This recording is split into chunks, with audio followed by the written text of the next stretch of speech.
There is a financial mistake you can make for 10 years without realizing you're making it. You keep looking for the decision that will change everything.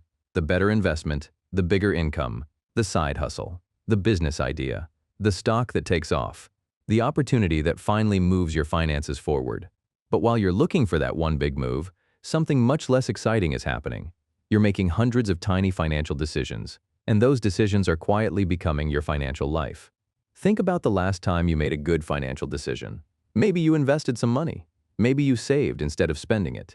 Maybe you paid down some debt. How did you feel the next morning? Probably not much. Your life looked exactly the same. You woke up, went to work, paid your bills, bought food, went home. Nothing dramatic happened, and that's part of the problem. We are terrible at recognizing progress that doesn't produce an immediate reward. If you spend $500, you get something. If you take a vacation, you get an experience. If you buy a new phone, you can see it. But if you quietly invest $50, nothing interesting happens. You just have $50 less sitting in your account. So here's the question. Which decision matters more? The decision that feels powerful today, or the decision you can repeat for years? Because those are not necessarily the same thing. And once you understand that, some of the most boring money habits you've been ignoring start to look very different. 1. Give your money a job before you give yourself a chance to spend it. Imagine it's Friday. Your salary just arrived. You open your banking app. There it is, $4,000. For a moment, that number feels bigger than it really is. You start thinking about what you can do with it. Maybe you can finally replace that old phone. Maybe you can eat somewhere expensive this weekend. Maybe you can buy something you've been putting off. Nothing is wrong with any of those things. But here's the question. How much of that $4,000 actually belongs to you today? Because if every dollar is sitting there waiting for you to decide what to do with it, eventually you're going to make decisions with it. That's what available money does. It creates possibilities. So instead of waiting until the end of the month to see what's left, reverse the process. Decide where the money is going before you start spending it. Maybe $400 goes toward an emergency reserve. Maybe $200 goes toward a specific long-term goal. Now the remaining money isn't a vague pile of cash. It has a purpose. And that changes the psychological battle, because you're no longer asking yourself every Saturday, should I save this? You've already answered the question. This is why automation is so powerful. It isn't magical, it simply removes you from the decision. And that matters because willpower is unreliable. This month you might be disciplined. Next month your car needs repairs. Then there's a birthday, then a family expense, then an unexpected bill, and suddenly, the money you promised yourself you'd invest has disappeared. The problem wasn't necessarily that you lacked discipline. The problem was that you kept giving yourself an opportunity to change the decision. Automation closes that opportunity. You make the decision once, then you repeat it. And that's the first lesson. Don't make your future compete with your present every month. Give your future its money first. 2. Know where your money is actually going. Now let's try something uncomfortable. Open your bank account. Look at your spending from last month. Not what you remember. What actually happened? How much did you spend? What were your 5 biggest expenses? How much went to subscriptions? How much went to debt? How much did you invest? How much cash do you actually have available? And here's the question most people avoid. Did your financial position improve last month? Because your income can go up while your financial position stays exactly the same. Imagine you were earning $4,000 a month. Then you get a raise to $5,000. Sounds like progress. But 6 months later, your rent is higher. Your car payment is higher. You eat out more. Your subscriptions have multiplied. Your weekend spending has increased. And somehow you're still waiting for payday. Your income went up by $1,000. But your financial capacity didn't. That's why knowing your numbers matters. Not because you need to obsess over every transaction. You don't need to spend 3 hours every Sunday building a spreadsheet. You simply need enough awareness to see the machine. Money comes in, money goes out, and if you never look closely, small decisions become invisible. $8 here, $15, they're $40 somewhere else. Nothing looks dangerous individually. But add enough of them together and suddenly you have a lifestyle you didn't consciously choose. So here's a useful rule. If you don't know where your money went last month, you're not fully in control of where it goes next month. You don't need perfect tracking, you need visibility, because you can only improve what you can see. 3. Don't let every raise become a new monthly obligation.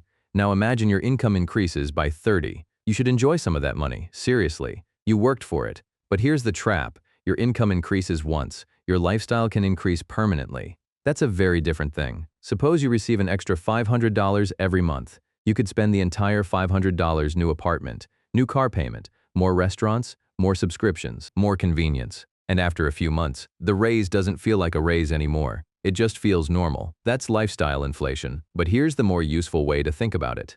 The danger isn't spending the raise. The danger is turning the raise into permanent obligations. Spend $2,000 on a holiday, the expense ends, add $500 to your monthly lifestyle. That's $6,000 every year. And if you keep earning more and making your lifestyle more expensive every time, you can spend your entire career increasing your income without creating much additional freedom.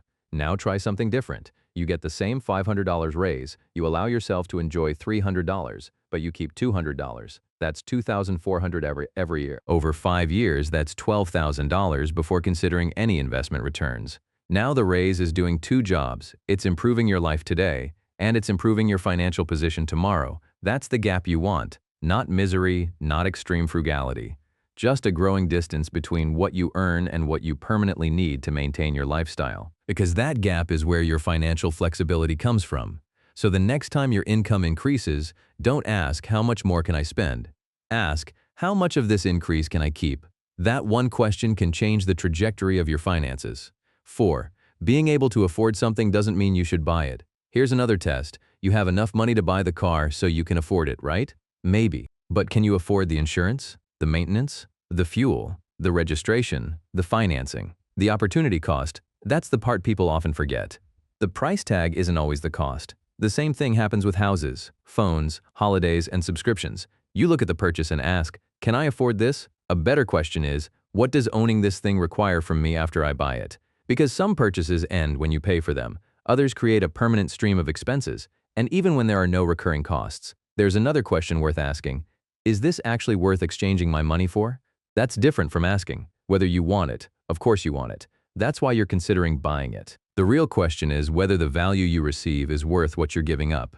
Maybe it is. Buy it, enjoy it, no problem. But now you're spending intentionally. You're no longer using affordability as the only justification. And that's an important distinction. You don't have to become the person who says, I can't have anything. You want to become the person who can say, I could buy this. I just don't think it's worth it. That's a much stronger financial position. 5. Stop confusing financial activity with financial progress. Now we get to one of the strangest parts of building wealth investing. You finally choose an investment strategy. You put money into it, then nothing happens. You wait. The market moves. You wait again. Someone online tells you about a new opportunity. Another person predicts a crash. Someone else claims they've found the next big investment. And suddenly your boring strategy starts looking stupid. You feel like you should be doing something, so you change things. You sell one investment, buy another, move money around, change strategies, chase whatever is exciting, and now you're extremely active. But are you actually making progress? That's the important distinction. Activity is not the same thing as intelligence. Imagine two investors. Investor A changes strategies constantly. Investor B has a sensible plan, contributes consistently, and makes changes only when their goals, circumstances, or risk tolerance genuinely change. Investor A feels busy. Investor B looks boring, but being busy isn't the goal. Building wealth is, if you've chosen an investment strategy appropriate for your goals and risk tolerance, sometimes the smartest thing you can do is keep contributing and stop interfering. Review when necessary, rebalance when appropriate, adjust when circumstances genuinely change. But don't change a good plan simply because another person made something else look exciting. Because here's the uncomfortable truth. You can make 10 financial decisions this month and still be worse off than someone who made one good decision and stayed with it. The goal isn't to make more financial decisions, it's to make better ones. 6. Protect the money you've already built. Now imagine you've spent 5 years building your investments. You've saved, you've contributed consistently. Your financial position is finally starting to look different. Then your car breaks down, $2,000. You don't have cash available, so what do? You sell investments. Maybe the market is down. Maybe the timing is terrible. But you have no choice. 5 years of progress didn't disappear because you made a terrible investment. It disappeared because you didn't have enough financial protection around the investment. This is why wealth building has two sides. There's the offensive side, make money, save money, invest money. And there's the defensive side, protect what you've already built.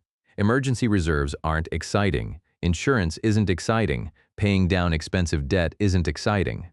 Keeping enough liquidity to handle an unexpected problem isn't exciting. But imagine building $30,000 in investments and then being forced to sell $10,000 because of an emergency. The return you earned doesn't matter if you have to destroy the position at the wrong time. This is why financial resilience matters. You don't need to predict every problem. You need enough margin that one problem doesn't become a catastrophe. That's what protection does. It gives your good decisions time to work. And sometimes the smartest financial move isn't making more money. It's preventing one bad event from taking away the money you've already worked so hard to build. 7. Stop using other people's lives as your financial benchmark. Now consider something that has nothing to do with spreadsheets. You see someone buy a new car. Suddenly your car feels old. Someone moves into a beautiful apartment. Suddenly your home feels inadequate. Someone takes a vacation. Suddenly you feel like you're not enjoying life enough. Someone posts their business revenue. Suddenly you feel behind. And someone tells you about an investment that made them a huge return. Now you're questioning your own strategy. But here's what you don't see. You see their outcome. You don't see their income. You don't see their debt. You don't see their obligations. You don't see their family situation. You don't see what they're sacrificing. You don't see what's happening behind the photograph. You're comparing your entire financial life with somebody else's highlight reel. And that can get expensive, because now you're making permanent decisions to solve temporary feelings. You upgrade your car because you feel behind. You upgrade your apartment because you feel unsuccessful. You spend more because you feel like you're not enjoying life. And eventually, you're working harder to maintain a lifestyle you may never have consciously chosen. So here's a better question. What are you actually trying to make your money accomplish? Maybe it's financial independence. Maybe it's buying a home. Maybe it's supporting your family. Maybe it's having the freedom to leave a job you hate. Maybe it's simply being able to handle an emergency without panic. Whatever it is, define your game. Because once you know what you're playing for, someone else's score becomes much less interesting. You don't need to win someone else's financial game. You need to stop losing yours. But here's what all 7 habits have in common. Look at them again. Automating your investments doesn't feel powerful. Tracking your spending doesn't feel powerful. Keeping part of your raise doesn't feel powerful. Waiting before a major purchase doesn't feel powerful. Leaving a good investment alone doesn't feel powerful. Building an emergency reserve doesn't feel powerful. Ignoring somebody else's lifestyle doesn't feel powerful. And that's exactly why they're easy to ignore. We're attracted to visible progress. We want the big move, the breakthrough, the opportunity, the investment that changes everything. But wealth is often built in the opposite direction. One decision, repeated, then repeated again and again. And here's where the math starts becoming interesting. Imagine you find an extra $30 every month. Most people look at $30 and think, that's not enough to change my life. And they're right. $30 probably won't change your life today. But that's the wrong time frame. $30 becomes $360 over a year. Then another $360, then another. If you consistently invest that money and earn returns over time, the value can eventually become much larger than the amount you personally contributed. That's the part people miss. They judge financial decisions by their first month, but wealth is often determined by the 100th month. The first month doesn't prove anything. The 10th month might barely look different, but keep going. Eventually, repetition starts creating results that weren't visible at the beginning, and suddenly you realize the boring thing was working the entire time. The real financial advantage. This is why I don't think the real advantage is simply knowing more about money. You can know about investing. You can know about budgeting. You can know about compound interest. You can know about debt. You can know all the right things and still make terrible financial decisions, because knowledge doesn't automatically create behavior. The real advantage is building a system that makes good behavior easier to repeat. Money arrives, some of it is automatically invested, some is reserved, the rest is available to spend. You check your numbers regularly. Your income increases, your lifestyle improves a little, but your financial capacity improves faster. You want something expensive, you wait. You still want it 3 weeks later, you buy it, or you don't. But either way, the decision was deliberate. Your investments are boring, good. They don't need to entertain you. Your emergency reserve is sitting there doing nothing, good. That's exactly what you wanted it to do. Your friends are buying things you can't justify. Fine. They're playing their game, you're playing yours. This isn't about becoming obsessed with money. It's about making your money obey a plan instead of letting every new desire rewrite the plan. So, here's the question I want you to remember. The next time you make a small financial decision, don't ask, does this matter? Ask, what happens if I repeat this? Spend an extra $30 every month. What happens if you repeat it for 10 years? Invest an extra $30 every month. What happens if you repeat that for 10 years? Increase your lifestyle every time your income rises. What happens if you repeat that for 10 years? Keep part of every raise. What happens if you repeat that for 10 years? Avoid unnecessary debt. What happens if you repeat that for 10 years? Protect yourself from financial emergencies. What happens if you repeat that for 10 years? The individual decision looks tiny, the pattern doesn't. That's the part most people miss. They look at the decision, wealth looks at the pattern. They look at today, wealth looks at repetition. They ask, will this change my life? The better question is, what kind of life will this create if I keep doing it? Because you don't need to make extraordinary financial decisions every week. You need to make ordinary decisions that are good enough to repeat. You don't need to find the perfect investment. You need a sensible plan you can stick with. You don't need to stop enjoying your money. You need to make sure your money isn't only funding the person you are today. Some of it should be building options for the person you'll become. That's the real wealth habit. Not being cheap, not being obsessed, not never spending, not chasing every opportunity. Just knowing where your money is going, knowing why you're sending it there, and having the patience to let those decisions accumulate. Because the biggest financial wins aren't always hiding inside extraordinary opportunities. Sometimes they're hiding inside ordinary decisions, repeated long enough to become extraordinary.